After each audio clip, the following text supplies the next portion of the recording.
नमस्कार, स्वागत है आप सभी का न्यूज़ 21 में। मैं हूं आपके साथ उमंग माथुर और इस समय हमारे साथ में राज्य के जल संसाधन मंत्री सुरेश रावत जी मौजूद हैं। सर, बहुत बहुत स्वागत है हमारे चैनल में। सर, जल एक ऐसी चीज़ है जिसकी ज़रूरत हमेशा बनी रहती है, फिर वो भले ही पर्सनल उपयोग के लिए हो, सिंचाई के लिए हो, उद्योगों के लिए हो, हर जगह जल की महत्ता बहुत ज़्यादा ज़रूरी है। उस एक महत्वपूर्ण विभाग को आप संभाल रहे हैं और लंबे समय से कई प्रकार की जो योजनाएं हैं राजस्थान में जल को लेकर, राजस्थान में बहुत लंबे समय से पेंडिंग चल रही है, लेकिन जब से भाजपा सरकार आई है इन योजनाओं में की क्रियान्वती में स्पीड आई है। तो उसको लेकर अगर हम सबसे पहले हम बात करें वंदे गंगा अभियान या फिर राम जल सेतु लिंक परियोजना की बात करें, तो उसे लेके क्या कुछ लक्ष्य आप लोगों की तरफ से रखे गए हैं और जानना ये चाहते हैं सर प्रमुख तौर पे कब तक ये पूरा हो जाएगा सर?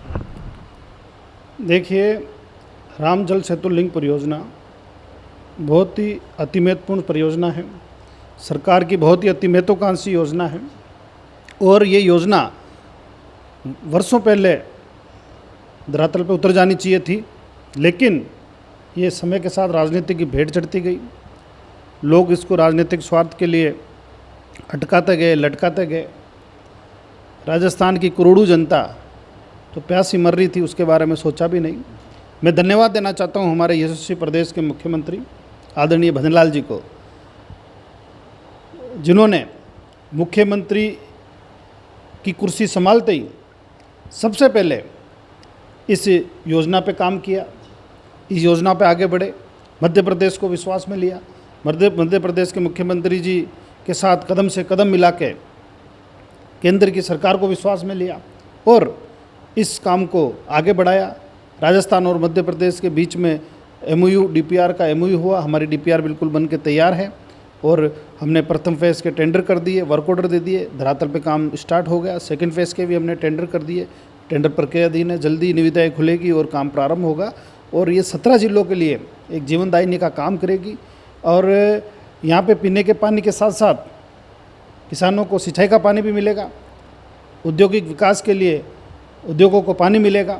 इस तरह से हम कह सकते हैं कि टोटल राजस्थान की जो कुल जनसंख्या है उसका 40% लाभ, 40% जनसंख्या इस योजना से लाभान्वित होगी और ये बहुत ही बड़ी वृहत परियोजना है।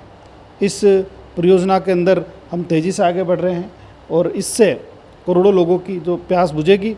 यही नहीं, हमारी सरकार ने इसको आने वाले 25 सालों की जनसंख्या को कैलकुलेट करके हमने इसकी उपलब्धता तय की है। और अभी आप देखोगे कि ईआरसीपी के अंदर 3500 एमसीएम पानी आने का लक्ष्य रखा है और उससे डबल पानी अभी पार्वती नदी से भेज चुका है। इस तरह से आप कल्पना कर सकते हो कि राजस्थान के हिस्से का कितना पानी व्यर्थ में बह के समुद्र में चला गया। अगर समय रहते इस पानी को हम बचाते हैं तो राजस्थान की दिशा अलग ही होती। वैसे ईआरसीपी का आपने नाम लिया और ये ईआरसीपी पक्ष और विपक्ष के बीच में एक ऐसा मुद्दा रहा है पिछली सरकार से लेकर इस सरकार तक, जिसके बारे में हर एक लोग बात करते हैं। और अगर जनता की हम बात करें तो जनता कहीं ना कहीं ऐसा लगता है कि कंफ्यूज्ड है। तो उस जनता को समझाने के लिए और विपक्ष जो इस पर पूरा खेल खेल रहा है, एक राजनीति जो कर रहा है, उस राजनीति को हटाने के लिए आपसे जानना चाहेंगे एक तो ईआरसीपी है क्या और कब तक ये पूरा हो जाएगा और कितने लोग इससे लाभान्वित हो सकेंगे? देखिए, इस योजना को लेके लोगों का भ्रमित होना स्वाभाविक है, क्योंकि पिछली सरकारें जनता को गुमराह करती आई और जब कांग्रेस पार्टी की आप बात कर रहे हो तो पहले जब सत्ता में थी तब भी उन्होंने जनता को गुमराह किया। अब विपक्ष में रहते हुए भी वो जनता को गुमराह कर रही है, ये सबके सामने है।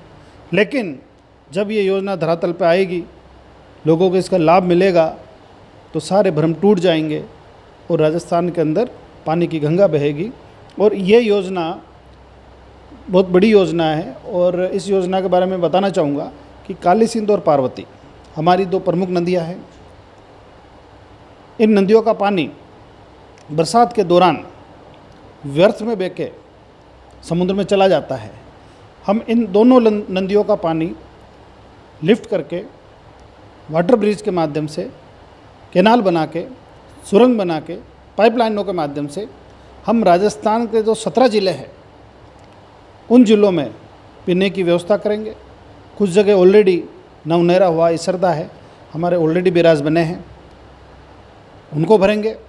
हमारा बिसलपुर ऑलरेडी बना है, उसमें पानी डालेंगे।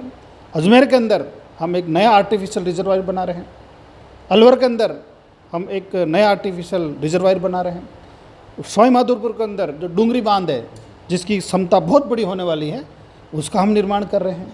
इस तरह से हम जो पुराने हमारे पौराणिक जल स्रोत हैं उनको तो भरेंगे ही, इसके अलावा हम नए भी बना रहे हैं। और इसके तहत सैकड़ों जलाशय ऐसे हैं जो सूखे रहते हैं, उनको भी हम इस पानी से जोड़ेंगे, इस योजना से जोड़ेंगे, जिससे निश्चित रूप से हमारा जो वाटर लेवल है वो ऊपर आएगा, लोगों को पीने का पानी मिलेगा और सिंचाई का पानी भी मिलेगा, उद्योगों को पानी भी मिलेगा। तो सिंपल सा आप समझ सकते हो कि काली सिंध और पार्वती का पानी हम लिफ्ट करके 17 ज़िलों के अंदर प्रमुख जो बड़े जलाशय हैं उसके अंदर डालेंगे, तो आर्टिफिशियल रिजर्वायर बनाएंगे जिससे हम लोगों को पानी दे सकें। एक जयपुर की भावनाओं से जुड़ा हुआ जो रामगढ़ बांध में इस समय जो सुनने में आ रहा है, हालांकि वहाँ पे बहुत सारा काम अभी सरकार के द्वारा और सरकार के द्वारा आह्वान करके कई स्वयंसेवी संस्थाओं द्वारा, वहाँ के स्थानीय लोगों द्वारा वहाँ पर साफ़ सफाई की गई और कई प्रकार के काम वहाँ पर कराए गए। एक खबर चल रही है भाई साहब, आपसे बेहतर कोई नहीं है उसको कंफर्म करने के लिए, वहाँ पे एक बात चल रही है कि कृत्रिम वर्षा करके उसको भरने की कोई योजना है, क्या है ऐसा? देखिए, निश्चित रूप से अखबारों के माध्यम से मैंने भी इसके बारे में पढ़ा है और कृत्रिम वर्षा विदेशों के अंदर होती आई है, हमारे देश के अंदर भी कुछ जगह इसका प्रयोग हुआ है। निश्चित रूप से नवाचार होना चाहिए। अगर ये किसानों के हित के अंदर और रामगढ़ जो हमारी राजस्थान की जान है, अगर वो भरता है इससे बड़ी हमारी खुशी की कोई बात नहीं होगी। और हमने रामगढ़ बांध को भरने के लिए ERCP से हमने इसकी योजना को हमने रखा है, इसका टेंडर भी हमने लगा दिया, जल्दी हम वर्क ऑर्डर जारी करेंगे। कृत्रिम वर्षा से जितना भरेगा उतना अच्छी बात है, बाकी रहेगा हम ERCP के योजना से भर देंगे। ये तो रही आपके विभाग की बात। अब आपके विधानसभा क्षेत्र की अगर हम बात करें, क्योंकि पुष्कर धार्मिक नगरी है और एकमात्र ऐसी जगह है जहाँ पे ब्रह्मा जी का मंदिर है और धार्मिक कॉरिडोर पूरे राजस्थान में बन रहे हैं। उप मुख्यमंत्री और पर्यटन मंत्री दिया कुमारी जी के आह्वान पर मुख्यमंत्री जी भी कर रहे हैं। तो पुष्कर निवासियों को आपसे बहुत उम्मीदें हैं, क्या वहाँ पर भी किसी प्रकार का धार्मिक कॉरिडोर बनने की कोई योजना आ चुकी है या आपके प्रयासों से आने वाली है?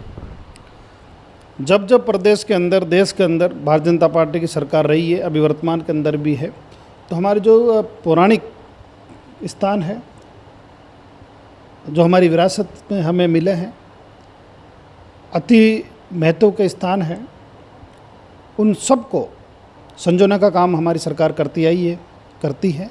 तीर्थराज पुष्कर भी एक धार्मिक दृष्टि से बहुत ही अति महत्वपूर्ण स्थान है। यहाँ ब्रह्मा जी का मंदिर है, ब्रह्मा जी स्वयं विराजते हैं। पूरी सृष्टि के अंदर एकमात्र कई मंदिर हैं तो वो पुष्कर के अंदर हैं। वहाँ पे पवित्र सरोवर भी है। लाखों लोग प्रतिवर्ष तीर्थराज पुष्कर आते हैं। इसी के कारण धार्मिक पर्यटक भी बहुत बड़ा है, श्रद्धालु भी बहुत आते हैं। तो निश्चित रूप से समय के साथ तीर्थ स्थान का विकास होना चाहिए। इसी दिशा के अंदर हमारी भजन लाल जी की सरकार बढ़ रही है, आगे बढ़ रही है और जल्दी हम DPR के माध्यम से एक वृहद परियोजना पुष्कर के लिए हमारी सरकार बनाने जा रही है और उस योजना को हम धरातल पर उतारेंगे और जैसा स्वरूप तीर्थराज पुष्कर का विश्व के स्तर का होना चाहिए वो निश्चित रूप से होगा।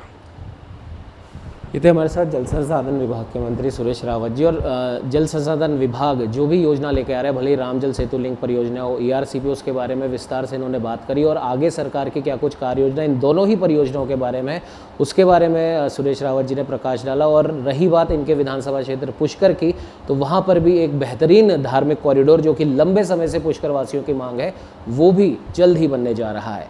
सहयोगी कैमरामैन अजय के साथ उमंग माथुर, News 21।